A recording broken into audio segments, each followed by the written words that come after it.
Turun peranakan adalah suatu penyakit atau keadaan yang terjadi pada hampir separuh wanita. Kebanyakan keadaan ini terjadi setelah wanita tersebut melahirkan secara spontan atau normal. Dari suatu ras tertentu bisa menyebabkan turun peranakan tersebut. Kadang-kadang ada sensasi yang tidak nyeri sekali pada daerah pinggang.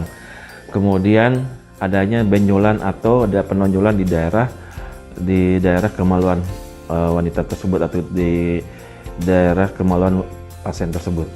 Hal yang pertama adalah kita harus berobat ke dokter kandungan untuk memastikan adanya kelainan tersebut. Apakah betul ada turun peranakan atau hal yang lain.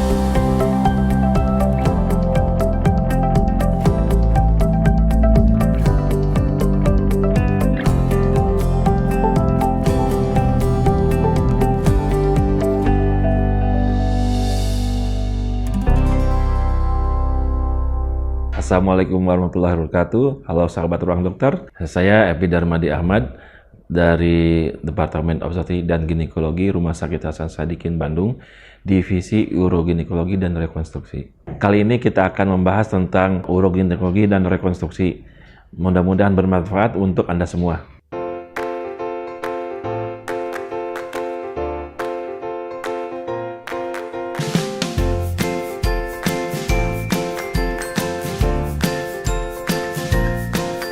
Turun peranakan adalah suatu penyakit atau keadaan yang terjadi pada hampir separuh wanita. Kebanyakan keadaan ini terjadi setelah wanita tersebut melahirkan secara spontan atau normal. Kemudian hal tersebut karena setelah melahirkan secara spontan atau secara pervaginam akan melemahkan otot-otot dasar panggul.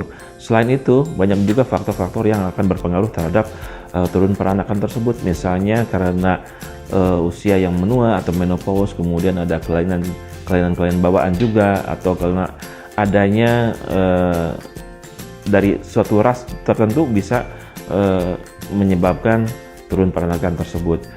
Kemudian ada juga faktor-faktor yang selain di luar tersebut, yaitu karena ada kadar elastin dan kolagen yang menyebabkan turun peranakan tersebut. Gejala-gejalanya yang sering diderita adalah biasanya nyeri pinggang. Kemudian yang paling terutama yang dirasakan adalah adanya tonjolan atau kadar yang keluar dari kemaluannya atau dari vaginanya.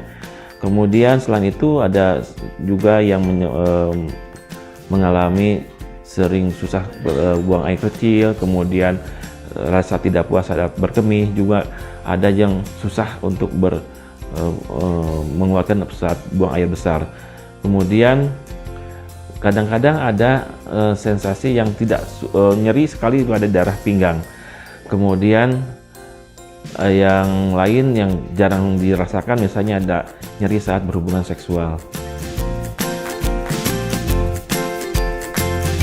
Tidak semua ibu hamil bisa terjadi turun peranakan, tetapi suatu kehamilan atau suatu persalinan secara spontan atau normal dapat merupakan suatu faktor risiko terjadinya turun peranakan tersebut. Hal tersebut sering kita temukan pada ibu-ibu yang sudah melahirkan secara spontan atau pervaginam lebih dari 3 kali. Jarang sekali ditemukan, tapi ada juga yang seperti itu. Bahkan ada yang belum pernah melahirkan, dia bisa merasakan atau mengeluh turun peranakan tersebut. Itu hal tersebut kemungkinan terjadi karena adanya kelainan bawaan. Gejala yang paling menonjol adalah adanya benjolan atau ada penonjolan di daerah kemaluan wanita tersebut atau di daerah kemaluan pasien tersebut. Apabila seorang mengalami gejala turun peranakan atau turun rahim tersebut, hal yang pertama adalah kita harus berobat ke dokter kandungan untuk memastikan adanya kelainan tersebut. Apakah betul ada turun peranakan atau hal yang lain. Misalnya ada diagnosis bandingnya, misalnya ada kista Bartholin atau kista Skene, itu akan teraba benjolan juga di daerah kemaluan. Secara umum, terapi untuk turun peranakan tersebut adalah secara operatif dan non-operatif. Tapi yang utama adalah terapi operatif. Terapi yang non-operatif, bila tidak bisa dilakukan terapi operatif, misalnya ada kelainan jantung atau hal-hal yang tidak bisa kita melakukan operasi, atau ada kontraindikasi operasi, kita bisa lakukan terapi non-operatif. Jadi yang terutama adalah terapi operatif untuk melakukan koreksi terhadap turun peranakan tersebut. Terapi konservatif maksudnya di sini adalah mempertahankan misalnya rahimnya yang kita pertahankan, kemudian fungsi seksualnya kita pertahankan, itu terapi konservatif. Tapi ada hal yang kita bisa lakukan terapi konservatif non operatif, misalnya dengan pemasangan cincin yang dipasang di vagina, itu kita bisa lakukan misalnya untuk pasien-pasien yang kontraindikasi untuk operatif.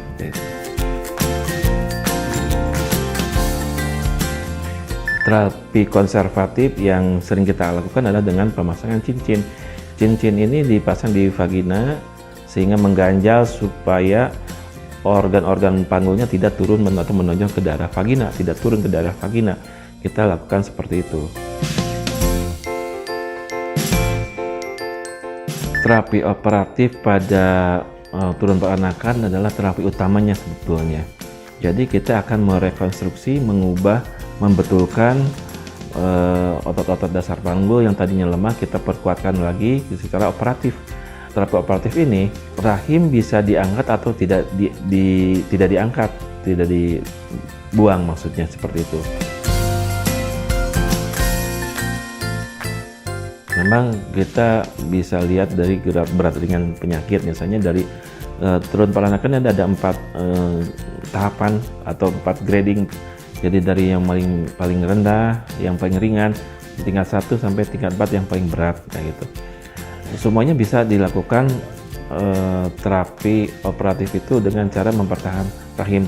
Tapi yang sudah yang grading 4 kadang-kadang agak susah juga untuk mempertahankan rahimnya. Jadi sehingga kita buang dan kita perkuat lagi otot-otot dasar panggulnya, mengembalikan fungsi seksualnya, seperti itu.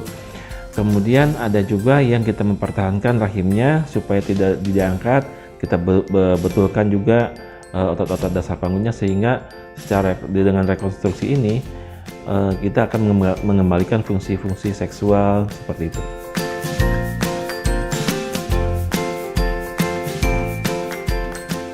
Memang pada wanita yang setelah melahirkan, apalagi yang sering, yaitu mempunyai risiko untuk terjadi turun peranakan. Tapi kita bisa coba mencegahnya semaksimal mungkin dengan cara latihan Kegel. Latihan Kegel ini sebenarnya mudah sekali, kita bisa lakukan di rumah dengan cara mengkontraksikan dan merelaksasikan otot-otot dasar panggul. Itu ada yang dengan fase cepat dan fase lambat. Yang fase cepat kita bisa lakukan kontraksi dan relaksasi otot-otot dasar panggul tersebut minimal 100 kali per hari. Ada yang fase lambatnya kita bisa lakukan misalnya pada pagi hari, pada siang hari, dan pada malam hari. Itu dengan cara mengkontraksikan sebanyak, misalnya pada awalnya 3 detik, relaksasi 3 detik, kita kontraksi lagi 3 detik, relaksasi 3 detik, sebanyak 3 kali, istirahat, kemudian kita lakukan sesi keduanya seperti itu lagi sebanyak 3 kali dengan kontraksi 3 detik dan relaksasi 3 detik. Kemudian bisa minggu depannya bisa kita naikkan menjadi 4 detik kalau kuat. Minggu depannya lagi bisa kita naikkan lagi sampai 5 detik. Biasanya maksimal sampai 10 detik.